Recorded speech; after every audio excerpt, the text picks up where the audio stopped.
الحمد لله رب العالمين والعاقبة للمتقين والصلاة والسلام على سيد الأنبياء والمرسلين وعلى آله وأصحابه أجمعين أما بعد فأعوذ بالله من الشيطان الرجيم بسم الله الرحمن الرحيم إنا أنزلناه في ليلة القدر وما أدراك ما ليلة القدر ليلة القدر خير من ألف شهر تنزل الملائكة والروح فيها بإذن ربهم من كل أمر سلام هي حتى مطلع الفجر صدق الله العظيم وصدق رسوله النبي الأمين المكين الكريم ونحن على ذلك لمن الشاهدين والشاكرين والذاكرين والحمد لله رب العالمين.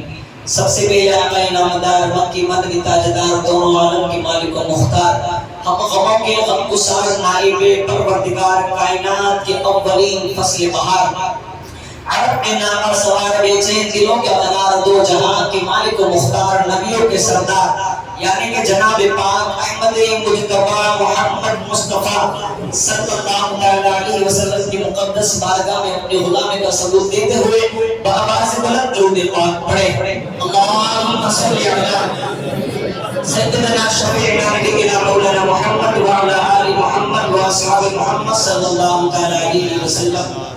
اللہ تبارک و تعالیٰ کا لاکھ شکر کروڑا کروڑ شکر کہ اللہ تبارک و تعالیٰ نے ہم گنہگاروں کو ہم امتیوں کو ایک رات ایسی بھی عطا فرمائی پورے سال میں ہر سال میں ایک رات وہ عطا فرمائی جو 1000 مہینوں کی راتوں پر بھاری ہے. اور اسی رات کے بارے میں اللہ تبارک و تعالیٰ قرآن مجید میں فرماتا ہے اِنَّا أَنزَلْنَاهُ فِي لَيْلَةِ الْقَدْرِ وَمَا أَدْرَاكَ مَا لَيْلَةُ الْقَدْرِ لَيْلَةُ الْقَدْرِ خَيْرٌ مِّنْ أَلْفِ شَهْرٍ. بے شک ہم نے اس کو اتارا شب قدر میں اور تم نے کیا جانا شب قدر 1000 مہینوں کی رات کی عبادت سے زیادہ افضل ہے شب قدر. اور اس میں اترتے ہیں فرشتے اور فرشتوں کے سردار جبریل امین اللہ کے حکم سے اور سلامتی ہے اور صبح چمکنے تک. یہ سورہ قدر کی جو ترجمہ ہے میں نے آپ کے سامنے بیان کیا. اس آیت کریمہ میں اللہ تبارک و تعالیٰ نے جو پہلا جملہ ارشاد فرمایا اِنَّا أَنزَلْنَاهُ فِي لَيْلَةِ الْقَدْرِ یعنی کہ بے شک ہم نے اس کو اس رات میں اتارا نازل فرمایا. یعنی کہ اللہ فرماتا ہے کہ ہم نے شب قدر میں اپنے مصطفیٰ جان رحمت پر قرآن مجید کو نازل فرمایا. یہاں پر قرآن کی عظمت اور قرآن جو نازل ہوا اوپر نازل ہوا شب قدر کی رات میں.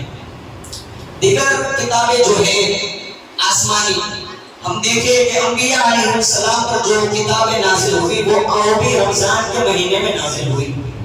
ابراہیم علیہ السلام پر جو صحیفے نازل ہوئے وہ رمضان کی پہلی تاریخ کو نازل ہوئے. زبور انجیل تورات بھی آسمانی کتابیں اللہ تبارک و تعالیٰ کی کتاب ہے وہ بھی نازل ہوئی تو 6 رمضان کو حضرت موسیٰ علیہ السلام کی ذات پر نازل ہوئی. انجیل اور زبور حضرت داؤد علیہ السلام حضرت عیسیٰ علیہ السلام پر نازل ہوئی. یہ 13 رمضان کو یہ بھی نازل ہوئی اور 27 رمضان یعنی کہ شب قدر میں قرآن مجید اوپر کتابوں کے سردار نبیوں کے سردار محمد رسول اللہ پر نازل ہوا شب قدر کی رات میں. مگر اور بھی آسمانی کتابیں ہم دیکھیں تورات انجیل زبور یہ آسمانی کتابیں یہ بھی اللہ کی کتاب ہے. بے شک یہ منزل میں سما ہے یہ آسمان سے نازل ہوئے مگر لوگوں نے اس کے اندر تخفیف کر دی ہے گھٹا دیا ہے بڑھا دیا ہے. اب وہ کتابیں ایسی کتابیں نہیں رہی ہے کہ جن پر اعتماد کیا جائے جن پر بھروسہ کیا جائے کیونکہ لوگوں نے اپنی طرف سے گھٹا بڑھا دیا ہے. آسمانی کتاب نازل ہوئی بھی انبیاء پر ہے نا. زبور حضرت داؤد پر نازل ہوئی انجیل حضرت عیسیٰ علیہ السلام پر نازل ہوئی تورات موسیٰ علیہ السلام پر نازل ہوئی مگر ان کتابوں پر اعتماد نہیں کر سکتے کیونکہ لوگوں نے اپنی طرف سے گھٹا دیا ہے بڑھا دیا ہے. مگر واحد وہ ایک کتاب ہے کہ جس میں قیامت تک کوئی حرف ادھر کا ادھر نہیں کر سکتا اس کا نام ہے قرآن مجید. قرآن کا ایک حرف بھی جیسا نازل ہوا تھا حضور پر ویسا ہی آج ہم کو ملا ہے. کیوں؟ تو قرآن کہتا ہے اِنَّا نَحْنُ نَزَّلْنَا الذِّكْرَ لَهُ وَحَافِظُونَ. اللہ فرماتا ہے بے شک ہم نے اس کو نازل فرمایا اور اس کی حفاظت کی نگہبان ہم خود ہی ہیں. نہیں ہو، کس کی اوقات ہے، کس کی مجال ہے، اس میں کوئی کمی بیشی کر کے دکھائے. جیسا قرآن حضور کے سمے میں نازل ہوا تھا ویسا قرآن آج ہمیں ملا ہے. ایک لفظ بھی ادھر کا ادھر نہیں ہوا ہے. یہ قرآن مجید اور قرآن مجید جو آج کی رات میں نازل ہوا یہ حضور صلی اللہ علیہ وسلم کا عظیم الشان معجزہ ہے. حضور کا عظیم الشان معجزہ ہے. اور جب قرآن مجید حضور کی ذات پر نازل ہوا تب وہ دور جہالت تھا. جہالت بڑا دور تھا وہ. اور جہالت بڑے دور میں جو عرب لوگ تھے نا وہ اپنی زبان پر بہت ہی فصاحت اور بلاغت والی زبان اور شہ سوار میدان تھی بڑے بڑے. مگر جب حضور کی ذات پر جو قرآن مجید نازل ہوا نا اور حضور نے جب یہ کلام فصحائے عرب کے سامنے رکھا اور ان کو سنایا تو سارے کے سارے عرب والوں کی گردنیں جھک اور تھم ہو گئی.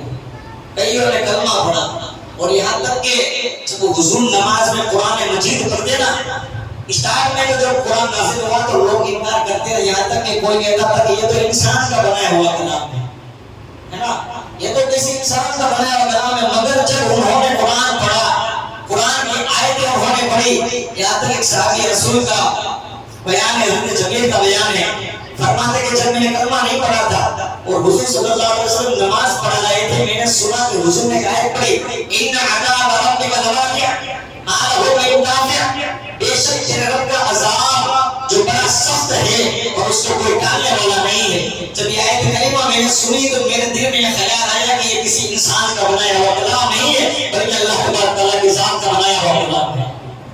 تب میں نے کلمہ پڑھا اور میں مسلمان ہو گیا. یہ قرآن مجید جو حضور نے جب ان کے سامنے رکھا نا بڑے بڑے فصحاء عرب چپ ہو گئے. اللہ حضرت لکھتے ہیں تیرے آگے یوں ہوئے گدے لچے. فصحاء عرب کے بڑے بڑے کوئی جانے منہ میں زبان نہیں بلکہ جسم میں جان ہے. یہ لکھا ہے اللہ حضرت نے. قرآن مجید حضور کا ایک معجزہ ہے. میں نے معجزے کے بارے میں پہلے بہت بیانات کیے تھے. معجزہ جو انبیاء سے جو ظاہر ہو اور عادت کے خلاف ہو جو ظاہر میں نہ آئے وہ ہے معجزہ. جیسے کہ موسیٰ علیہ السلام کا عصا کا پھینکنا صاف بن جانا اور سمندر میں مارنا راستہ نکل آنا، عیسیٰ علیہ السلام کا مادر زادندوں کو شفا ہو جانا اور بہت سارے انبیاء کے بہت سارے معجزات موجود ہیں. اور حضور کا معجزہ ایک اشارہ کرنا چاند کے دو ٹکڑے فرمانا، ڈوبے ہوئے سورج کو واپس لوٹانا، درختوں کو اپنے پاس بلوانا، یہ حضور کے معجزات ہیں. ہر نبی کو ہر انبیاء کو اللہ تبارک و تعالیٰ نے معجزات عطا فرمائے. مگر آج ہم جا کر کسی نبی کے ماننے والے ہیں، ہم ہر نبی کے ماننے والے ہیں. مگر جو یہودی ہیں جو عیسائی ہیں نا وہ عیسیٰ علیہ السلام کو اور موسیٰ علیہ السلام کو بہت زیادہ مانتے ہیں نا. حالانکہ وہ بھی ہمارے نبی، ان کا کچھ نہیں ہے، وہ تو بس نام کے ہیں. اگر وہ کہے کہ ہمارے عیسیٰ علیہ السلام افضل ہے اور ہمارے عیسیٰ علیہ السلام کے پاس ہمارے موسیٰ علیہ السلام کے پاس معجزات تھے تو جا کر ہم سے طلب کرے کہ آپ کے نبی کے پاس معجزات تھے. کہیں گے ہاں موسیٰ علیہ السلام کے پاس معجزات تھے، عصا کو پھینکتے تھے وہ صاف بن جاتا تھا. عیسیٰ علیہ السلام مردوں کو ٹھوکر مارے زندہ ہو جایا کرتا تھا. اب وہ ان سے جا کر کہیں گے کہ آپ اپنے نبی کا معجزہ ابھی فی الحال اس وقت دکھا سکتے ہو؟ وہ کہیں گا نہیں، وہ تو نبی کی ظاہری حیات میں دیکھنے کو ملتے تھے، اب نہیں مل سکتے. مگر آپ کے مصطفیٰ کے غلام سے پوچھ لے، اے مصطفیٰ کے غلام یہ بتا، اے مصطفیٰ کے امتی یہ بتا، کیا تیرے نبی کے پاس معجزات ہے؟ تو یقیناً وہ مصطفیٰ جان احمد کا عاشق و رسول اللہ کا عاشق مچل کر کہیں گا بے شک میرے نبی کے بے شمار معجزات ہیں. میرے نبی کا چلنا بھی معجزہ، میرے نبی کا بیٹھنا بھی معجزہ، میرے نبی کا کھانا بھی معجزہ، میرے نبی کا پینا بھی معجزہ. حد یہاں میں میرے اللہ تبارک و تعالیٰ نے مصطفیٰ جان احمد کی ذات کو سر سے لے کر پیر تک سب معجزہ بنا کر بھیجا. حضور کو معجزات کرائے تھے. آپ کے معجزات جو دیکھنے ہیں تو رسول اللہ کا غلام کہے گا چاند کے ٹکڑے فرمائے، سورج کو لوٹایا، درختوں کے پاس بلوایا، بہت سارے معجزات ہیں. مگر وہ ہم سے سوال کرنے والا کہے کہ بتا آج کے سمے میں کیا تمہارے نبی کا کوئی معجزہ ہے؟ تو ہم اپنی چھاتی ٹھوک کر کہہ سکتے قرآن مجید کی زیارت کر لے، قیامت تک میں رہنے والا یہ معجزہ میرے مصطفیٰ کا آج بھی زندہ ہے. قرآن مجید کی 6666 آیتیں آج بھی عظمت مصطفیٰ کی گواہی دیتی ہوئی نظر آتی ہے. یہ ہے جو آج کی رات میں اللہ نے قرآن اتارا، اِنَّا أَنزَلْنَاهُ فِي لَيْلَةِ الْقَدْرِ۔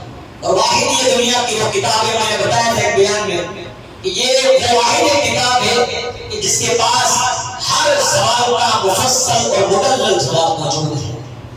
اور کتابیں دنیا میں ہیں مگر خاموش نظر آئیں گی، جا کر پوچھے کتاب سے کوئی جواب نہیں ملے گا۔ اگر آپ قرآن سے کوئی سوال کریں، قرآن یہ تو بتا تیرا نام کیا ہے، تو قرآن کہتا ہے بل ہوا قرآن مجید فی لوح محفوظ، میرا نام قرآن مجید ہے، میں لوح محفوظ سے آتا ہوں۔ آپ قرآن سے کوئی پوچھے، قرآن یہ تو بتا تو کس کی طرف سے آیا ہے، تجھے کس نے بھیجا ہے، تو قرآن کہتا ہے تنزیل من رب العالمین، اپنے رب العالمین کی طرف سے آیا ہے۔ قرآن سے جا کر سوال کرے، قرآن یہ بتا تو کس پر نازل ہوا ہے، تو کیوں آیا ہے، تو قرآن کہتا ہے نزل علی محمد، میں محمد صلی اللہ علیہ وسلم پر نازل کیا گیا ہوں۔ اب قرآن کو پوچھے، قرآن یہ تو بتا کہ تو جو آیا ہے تیرے آنے کا کوئی مقصد، کوئی کارن، کیا وجہ ہے، تو آیا کیوں ہے، تو قرآن کہتا ہے ھدی للناس، میں لوگوں کی ہدایت اور رہنمائی کے لیے آیا ہوں، میں لوگوں کی ہدایت رہنمائی کے لیے آیا ہوں۔ اب قرآن سے مجھے قرآن یہ تو بتا تم کب آیا، کس مہینے میں آیا، تو قرآن کہتا ہے شہر رمضان الذی انزل فیہ القرآن، میں رمضان کے مقدس مہینے میں آیا ہوں۔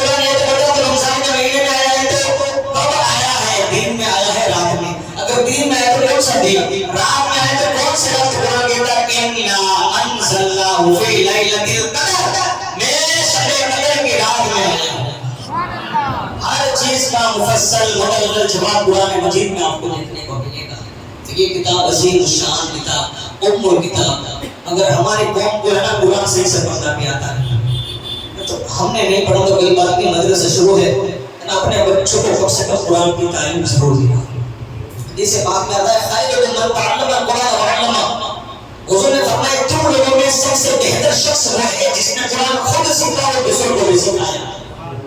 کسی اور چیز کے بارے میں حضور نے نہیں بتایا کہ یہ شخص افضل، یہ فلاں ڈاکٹر افضل، فلاں پروفیسر، فلاں انجینئر افضل، نہیں، بے شک یہ دنیا کے عہدے ہیں، دنیا یہ ڈگریاں ہیں جو اپنے مقامات پر ابھی بالکل ہمیں درست بھی ہے اور ہمیں ضرورت بھی ہے، مگر احادیث اور قرآن میں جو ذکر ہے وہ ذکر کیا ہے، خیر من تعلم القرآن وعلمہ، کہ تم لوگوں میں سب سے زیادہ بہتر وہ شخص ہے کہ جس نے خود قرآن سیکھا اور لوگوں کو بھی قرآن سکھایا۔ اس لیے اگر ہم نے قرآن نہیں سیکھا تو ہم اپنی اولاد کو انشاءاللہ قرآن سکھائیں گے، یہ نیت کریں انشاءاللہ ہم اپنی اولاد کو ضرور قرآن سکھائیں گے۔ یہ رات ہزار مہینوں کی رات سے افضل، شب قدر کی رات ہے۔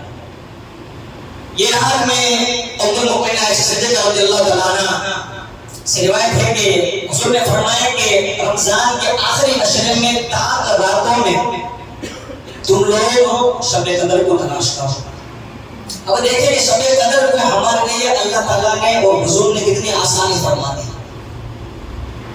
یہ نہیں کہا کہ سال میں ڈھونڈو، یہ نہیں کہا کہ پورے مہینے میں ڈھونڈو، یہ بھی نہیں کہا کہ 20 دن میں ڈھونڈو، نہیں بلکہ کیا کہا 10 دن، اور پھر 10 دن میں بھی نہیں، اور 10 دن میں کیا فرمایا 10 راتوں میں، صرف 5 راتوں میں ڈھونڈنا ہے۔ کتنی آسانی ہمارے لیے، اور علماء نے یہاں تک بیان فرمایا کہ شب قدر کو جو چھپایا گیا نا وہ اس لیے کہ مسلمان کم سے کم 5 راتوں میں جھک کر اللہ کی عبادت کر لیں کہ شب قدر مجھے مل جائے۔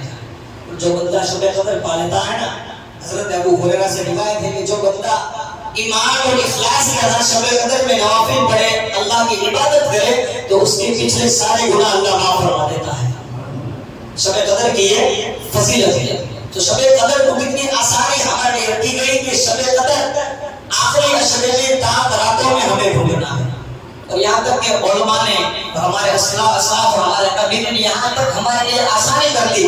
حضرت ابی بن کعب رضی اللہ تعالیٰ عنہ انہوں نے حلف اٹھا کر یعنی کہ قسم کھا کر بتایا تھا کہ شب قدر رمضان کی 27ویں رات ہے۔